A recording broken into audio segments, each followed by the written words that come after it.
Hello and welcome back to Journals Lane. In this installment, I'll be setting up for 2023. We'll decorate a title page together. I'll show you a really fun and easy collage technique that you can use to make beautiful art in your journal. I'll share a few functional spreads that I use, and then the coziest January cover page ever. But first, I have a little unboxing. So I've clearly been influenced, but I have no regrets whatsoever. The notebooks came wrapped in honeycomb paper, and the opening experience, 10 out of 10. I was so pleased with everything. So this is the Kinoko design, and I got in the original size. I've been eager to try something different for my bullet journaling this year, since I've been in A5 Leuchtturms for years now.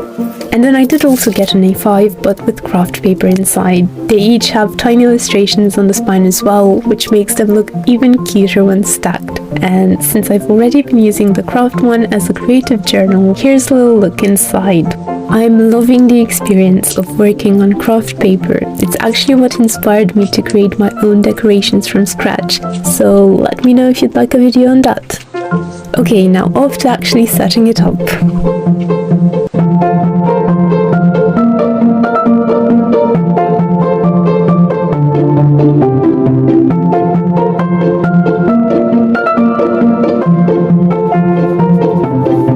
So I started by pulling out a bunch of tiny treasures, aka scrap pieces of paper and ephemera. Some of these I've scavenged from various packaging, some are very random pieces of paper that I've cut and decorated with markers. I'm also putting together a tiny trove of nature-inspired stickers. Nature is something that's very comforting to me, and since I want my bullet journal to be a comfort space, you'll see a lot of earthy tones and nature-inspired elements in the setup.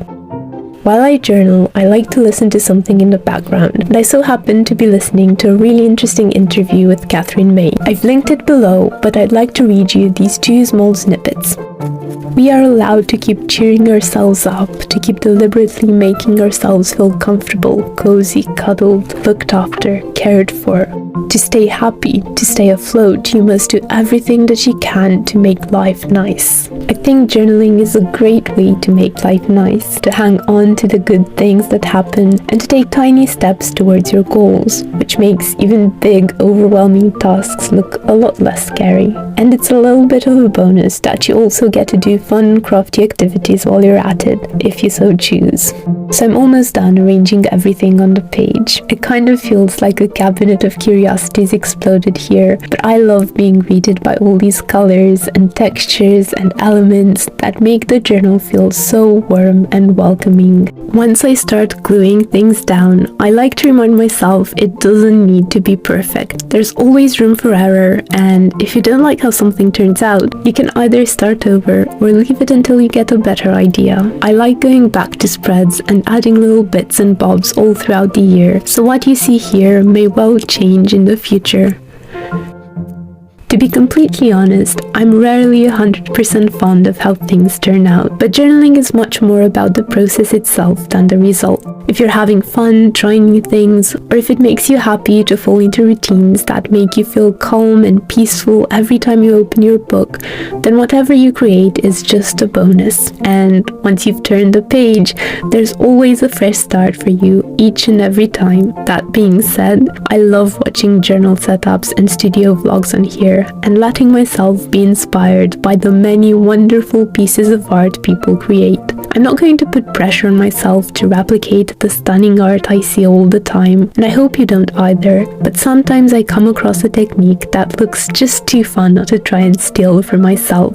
Actually, if you're a beginner and feel any sort of pressure, this is something that's helped me a lot. Instead of trying to copy what someone else is doing, look for the techniques they are using. Keep an eye out for things that look fun for you to try, and then give yourself time to experiment with them.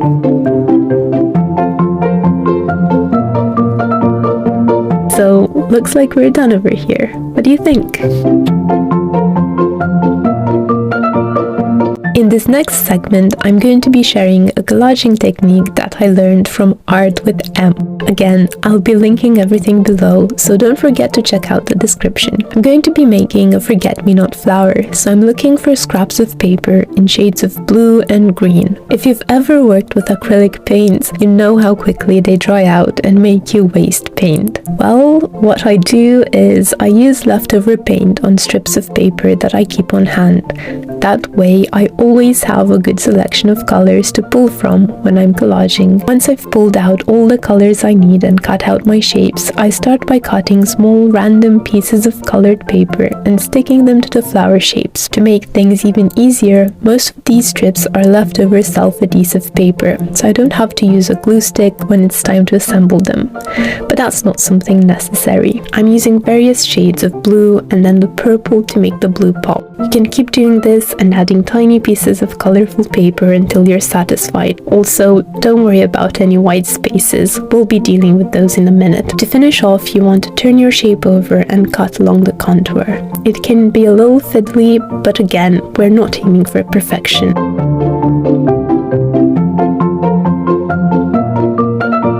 So, now for the white spaces. I like to use oil pastels to go over them and add more color and dimension to the collage. You can use colored pencils and markers too, or anything you might have on hand really, but I like the messy look of oil pastels. At the end, I got a bit lazy and used dot stickers instead of cutting them out myself.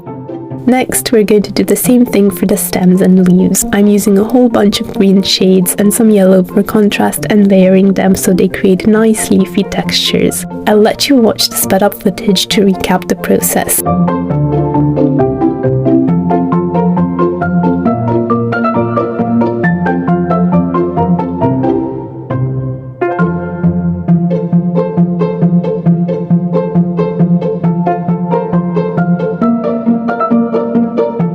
Once you've carefully cut along the outline, it's time to color them in. As before, I like to use several shades, both light and dark, to pull everything together.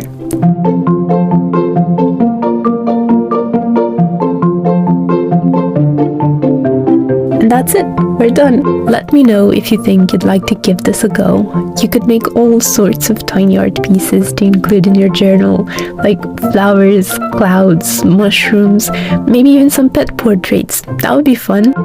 I like to use flowers that I make in this way to create frames and dividers in my journals. This time, they'll make a sort of frame where my quote for 2023 will go.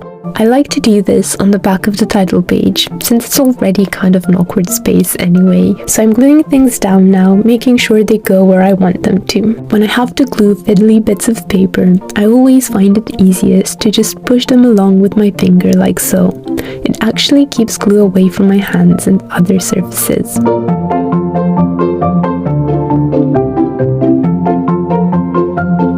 At the end, I'm adding some final touches that I kind of wish I'd done without, to be honest.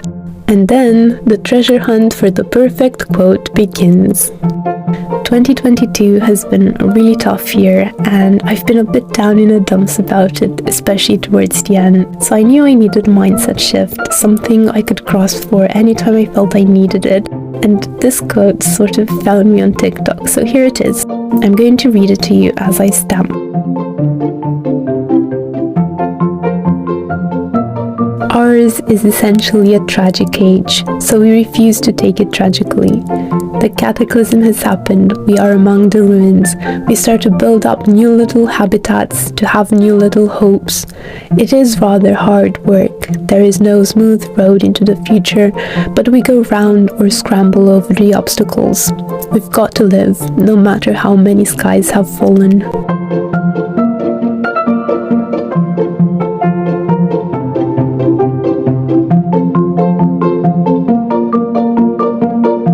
Opposite this, I'm setting up a health tracker. You can use the same layout to track anything you might want over the course of a year. For example, your mood, maybe your social media posts, your exercise routine, whatever you need. Here, I'm simply stamping the months across the page and using a highlighter to better differentiate between them.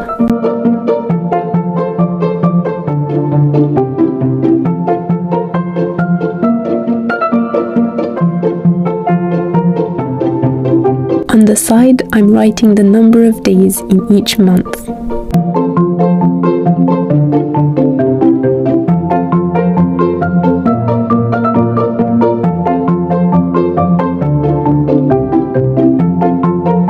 I've also made a little key for myself because this is the first time I'm using this to track my health, so I want to make sure I mark all the things that I need. Now this is the last thing we'll do together, and it's my January cover page. I started by outlining the calendar. I'm doing it in 3x3 squares so it can all fit on one page.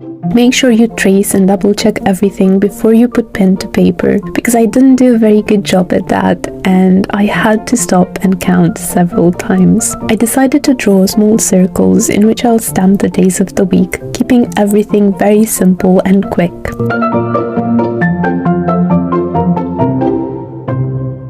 I don't usually do monthly spreads, but this year I decided that I need a little bit more accountability and the space to write down goals each month.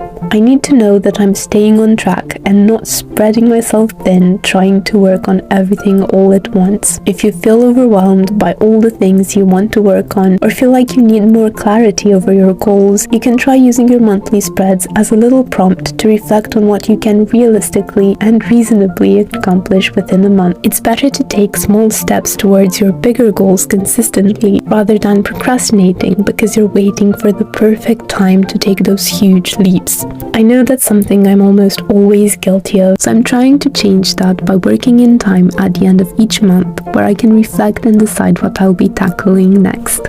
Even if you don't use your bullet journal every day, it's important to know why you are setting one up. You can think of the goals you are hoping it will help you achieve and then make sure you actually schedule time in your day or week or month when you're going to catch up with it. I usually spend Sunday nights making my weekly spreads, and then I save a few minutes at the end of each day to write down tasks that I know I need to get to on the following day. For me, this means I get to let go of all my worries because I know I won't forget what I need to get done, and I can also just jump straight into things as soon as I wake up. But you might like to set your daily to-do lists in the morning, or maybe a running list of things that you can cross off is more your style. If I were to give just one piece of advice, it would be to try out different methods of planning. You never know what might work for you. Consistency can be nice, but when I feel stuck, switching things up usually helps quite a lot. So don't be afraid to experiment and figure out your own personal journaling style. Going back to my setup, I'm using these collage elements to divide the page and create space for what I plan to keep track of in January. This little corner I'm decorating will be used for reflections at the end of the month. I love layering, especially when I have pieces of vellum paper on hand, but I think I need a lot more practice before I venture into anything more complex than this. For now, doing tiny collages here and there makes me excited to go back and fill in a spread, and it's a great way to incorporate cozy colors and give structure to a spread. Don't be afraid to start small. Doodle in the margins, glue in ephemera from your day. The more you keep at it, the sooner you'll find out what you like and the style will emerge. As I'm sticking things down, I'm noticing things I enjoy, like warm, earthy colors, mismatched patterns, and, well, a good page divider. So I already have some ideas about what I want to try out in the future.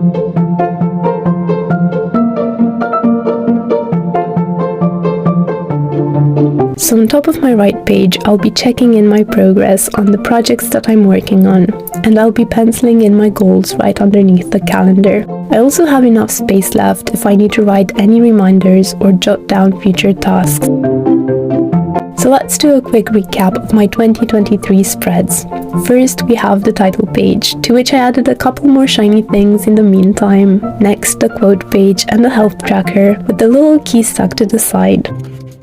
Next is what I call my bare necessities spread, which details all the things I have to get done weekly, monthly and quarterly, usually the ones I struggle most with. I then have a spread to keep track of my orders and one to keep track of letters I send or receive.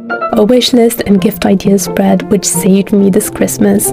And finally, my January setup. Thank you so much for watching. If you made it this far, please leave a flower emoji in the comments. And I hope you have a cozy rest of your day.